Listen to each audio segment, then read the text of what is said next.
Welcome back to the Triple Threat Podcast, and we're going through our third division. We're finishing up the AFC today, and we've got the AFC North today.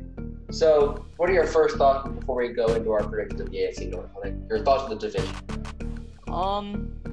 It's going to be a pretty interesting division. You obviously have Baltimore, who had the reigning MVP Lamar, and they they want vengeance. They're definitely a contender. But I really like Pittsburgh. They have an elite defense. Ben Roethlisberger is back, and he has a plethora of weapons that he can use. Guys like Deontay Johnson and James Washington, I feel like will break out. Obviously, Juju Smith-Schuster is good. He had a bit of a down year. And then Cleveland is on the rise. Hopefully, Odell can be a little bit better than a number 2 receiver. And Myles Garrett will be back. And then Cincinnati is, kind of in their rebuilding phase. Joe Burrow will get his first glimpse of the NFL. So it's going to be a fun division. I feel like Baltimore has pretty much locked up the number 1 position. And I believe that Pittsburgh will get the number 2 spot. But I think that if Cleveland kind of gets all their pieces working together with Kevin Stefanski, they could kind of sneak up on Pittsburgh and take that number 2 spot. So let's start with fourth place in the division, and there's no surprises here. It's going to be the Cincinnati Bengals. But the surprise here is I have them going 7-9. And this is a pretty solid roster if you look at it from an entirety perspective. If you look at their defensive line, they got Chuba Hubbard, a guy out of Ohio State. He played well in his rookie year and second year. You look at guys like DJ Reader they brought in. We'll get into more free agency a little bit. Then you have guys like Carlos Dunlap, Geno Atkins, and then Mike Daniels. So they've got a really, really strong defensive front. And in a division like this, where you have teams like Cleveland and Baltimore who love running the ball, that's going to be an incredibly, incredibly big advantage for them. They've still got a huge $8 million to. This team is a lot better than people are giving it credit for. Yeah, I would definitely agree with you there. Losing teams and playing Lamar and then Pittsburgh and then Baker for 6 games. I think they can, because if you look at their free agency moves, they were really solid. First, they bring in DJ Reader from the Texans, 26 years old. He's in the prime, just entering his prime. He's an incredible run stuffer and can pass the rush pretty decently. Josh Bynes he played decently last year as a lineman. Improved their secondary draft to Trey Waynes, Kirkpatrick. You would hope that William Jackson steps back up this year.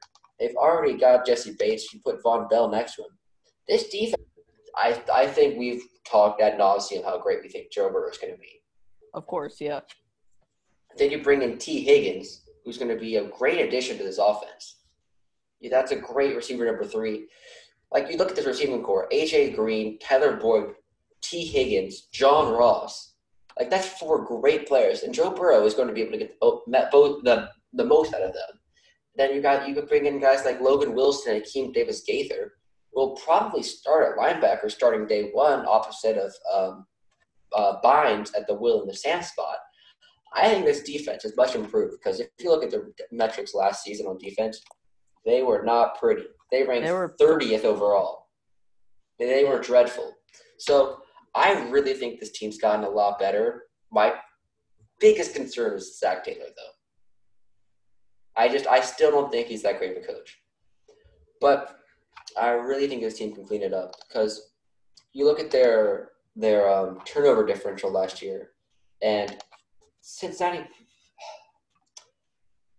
they were minus 14, but they did have 16 interceptions and 14 fumbles, and there's no way that's happening again. They only had 16 takeaways. 16. That put them pretty much dead last. They were 30th with 16, only behind the Raiders and Chargers, who had less. You have to assume that's going to go up this season. There's no way it can go down. I see this defense stepping up and being a middle-of-the-pack defense. Yeah. And then offensively, they're ranked at 29th in weighted offense, which is like an offensive efficiency metric adjusted to give a little bit more weight to late season games rather than early season games. And, now they have an excellent offensive line prospect, Jonah Williams, who actually wanted the Falcons to draft. And they have a new quarterback. They have a very good running back. They have a revitalized receiving core. And, now I think you just have to give it some time to let Joe Burrow acclimate into the NFL. And you have to see if Zach Taylor is the right coach to maximize Burrow's potential. But I'm excited for this Bengals team. And if you're a betting man, I would definitely take the over. I don't know what their over-under is this season. I can check. But this team, I think they're going to beat expectations for sure this year. I think a lot of teams are sleeping on them. Over-under is 5 wins. Oh, hammer that. Yeah. So, should we move on to Pittsburgh? Cleveland. Actually, we have the Cleveland Browns. So we'll go a little bit quicker on the Browns because they're interesting, but they're not as interesting as who I think the Bengals are. So it's a pretty much returning roster from last year. You add Jack Conklin and Jedrick Wills on offensive line. Huge additions there. So I think they're going to go a solid 8-8. Browns fans, I don't think you complain about that, but I think that from the talent perspective, this roster probably should be doing better. This offensive line should be much improved because Baker Mayfield under pressure was not good at the slightest last year. They have a lot of injuries in the secondary, a lot of injuries. I can pull up their whole injury report because it's not the prettiest. Cleveland have Chris Hubbard injured, Greedy Williams, Jarvis Landry, but it's probable, so it's not that bad. J.C. Tretter's questionable. Trayvon Young, IR. They've got a couple other guys. Curtis Weaver is on IR, who we liked on the draft. Grant Delpit's on IR. Mac Wilson's out. They've got a lot of injuries. So I think that this roster probably on paper should be doing a lot better, but you look at this linebacking core and you look at the receivers in this division and the tight ends in the division, I just don't think this linebacking core is going to cut it. You have Jacob Phillips probably starting as a rookie, which you don't want. But it's not the greatest roster. Their offseason was decent, as I mentioned. They brought in Conklin. They brought in Sendejo, Carl Joseph, Austin Hooper, Adrian Claiborne. They had a great draft. Jedrick Wills is an A+. Grant Delpit's an A. Jordan Elliott's an A+. I think he'll probably be their best D tackle this year. Jacob Phillips is an A. Harrison Bryant is another tight end. They're thinking around 12 personnel. That's going to be great. Nick Harris is a great zone guard. Then Donovan Peoples-Jones will pick 187 to an absolute steal. A+ draft. Oh, yeah. Great job, Eric Berry. Brilliant drafting. Strength of schedule. They're third. Third easiest. Doesn't matter. It's the Browns. So their over-under is 8.5. What do you think? I'd say stay away. I wouldn't bet either side of this one. 8 and 9 wins is really that line is set perfectly. I would not touch that. Wow, interesting. You want to move on to the Pittsburgh Steelers? Yes. So I have the Steelers missing out on the playoffs because of the divisional record. Because this division is tough. Like you look at the Browns, you look at the Bengals, you look at the Ravens. To go 3-3 and make the playoffs is going to be a challenge for them because that's what it's going to take to make it into the playoffs. So they sit right now right outside at the 8 seed, outside looking in. So it's going to be a tough year. They got the 8th easiest schedule. Their roster still looks really great. But my problem is quarterback. Oh, but Big Ben's great, Hall of Famer. Yeah, sure he is. He's healthy. But look at the beginning of the season last year when he wasn't injured. Against the Patriots, he was dreadful. Against the Seahawks, he was dreadful. Who did they play week 2?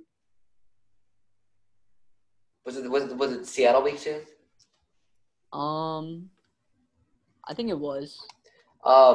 He was dreadful last year, and I don't think he's getting that much better. Defensive line is still great with Stephon Tuitt, Hayward, and Watt. But the thing is that every great defense from the year before always seems to regress back to the mean the next year. Or not to the mean, but or a little bit. Like, look at the Bears last year. They weren't that same defense. Look at Jacksonville the year before. Weren't the same defense. I think that they'll take a step back, but they'll still be a top 10 unit for sure.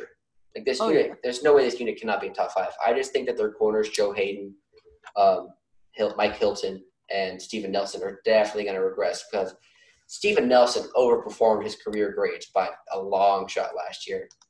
And then their offseason moves were pretty quiet. Only Eric Ebron, Derek Watt, and Stefan Winooski. They lost their other fullback, Roosevelt Nick. That's why they brought in Watt.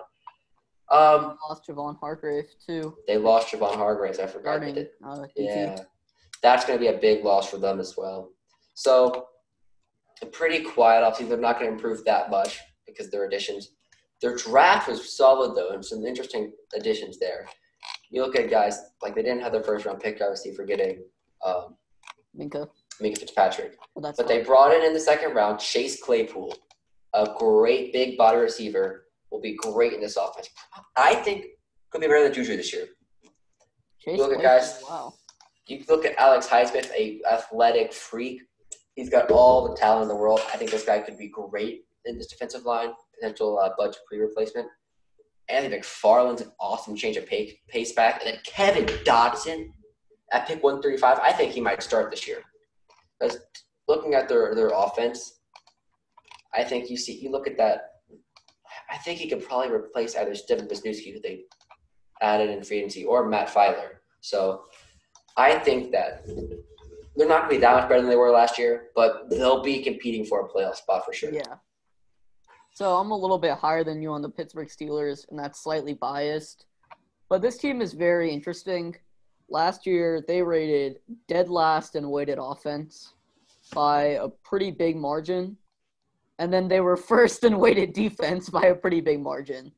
Yeah. And so that kind of speaks for this team's identity, and especially Pittsburgh. It's a very tough, gritty, defensive-minded team. It's always been like that.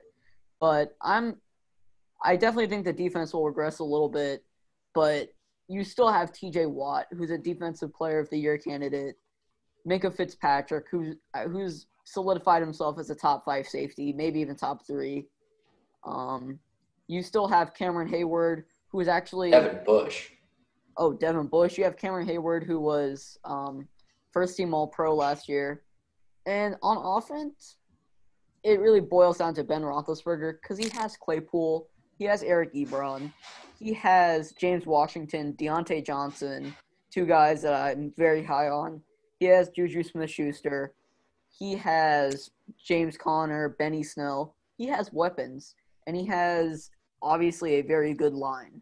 So if Ben Roethlisberger can even come close to the form that he was in like 2 or 3 years ago when they were either the number 1 or number 2 seed in the AFC, then I feel like this team could easily make the playoffs.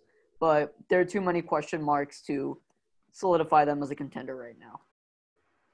All right, so we had our final team, division winners. We have the Baltimore Ravens finishing as a 2 seed at 8-6. So this roster is pretty much returning rosters last year. They bring in Patrick Queen as the only real change. They lose Earl Thomas. Probably going to replace Calais Campbell. He's pretty good. They brought in Calais Campbell. They bring in Chuck Clark to replace, or not bring in, he's going to replace. They brought in Derek Wolfe. Pretty solid team. They lost Marshall Yanda. Only concern with this team is going to be receiving options. You look at Miles Boykin, Willie Snead, Marquise Holiday. I think Holiday is going to probably not – he'll be better than he was last year. I'm still not the biggest fan of speed receivers. Obviously, I don't think you can trust much receiver number 1. And this roster is the most complete in the division. The team is just great. They've got a great quarterback. They've got a great tackles, I should say. Their interior can do some work. They did some good stuff in the draft. They brought in a couple of players that I think can probably start day 1. It's getting Patrick Queen weak. Round 1 was a steal. J.K. Dobbins will be maybe end up being their running back number 1 by the end of the season. Probably, I think.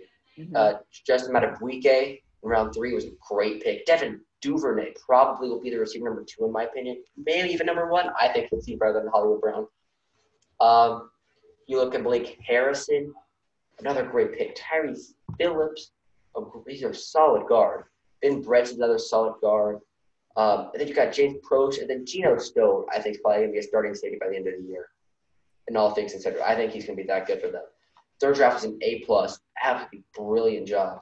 So this team got better on defense. They strengthened a little bit at receiver. Obviously, health is going to help with that.